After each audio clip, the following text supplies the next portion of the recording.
మెదక్ 10 సంవత్సరాలలో గతంలో ఇందిరాగాంధీ పరిపాలించినప్పుడు కూడా ఇక్కడ ఎంపీగా ఉన్నప్పుడు కూడా జరగని పనులు 10 సంవత్సరాల్లో చేసుకోగలిగినాం.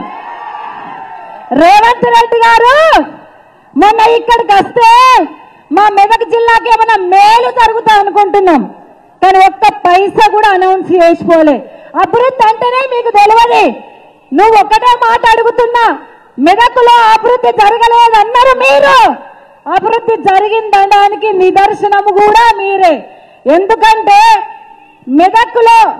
మెదక్ ఎన్నిక జరిగితే, పార్లమెంట్ ఎన్నిక జరిగితే రేవంత్ రెడ్డి గారు సీఎం అయి ఉంటే నామినేషన్ మెదక్ జిల్లా కాకపోతే ఎక్కడెద్దురు?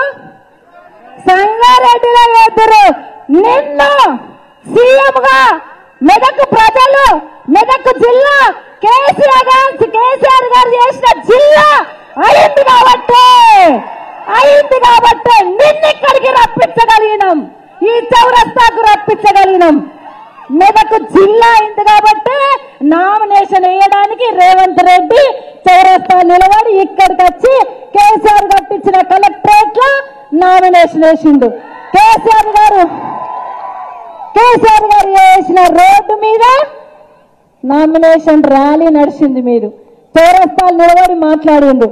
ఇక్కడున్న ఎమ్మెల్యే 50 కోట్ల రూపాయలు చేస్తే కోతలు పడ్డాయి.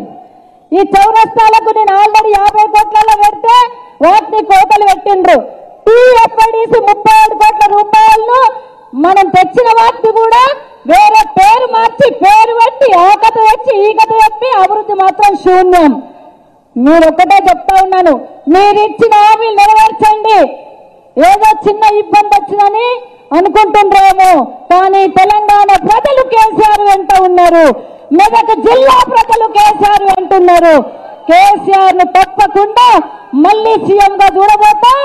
మనమందరం కూడా నిలదొక్కుకొని సింహం వేటాడే ముందు ఒక్క అడుగు వెనక్కి వేస్తుంది. వెనక్కేసుడు కావాలి, ముందుకు పంట విసరడానికి అని చెప్పేసి గుర్తు పెట్టుకోవాలని చెప్పేసి కూడా తెలియజేస్తాను.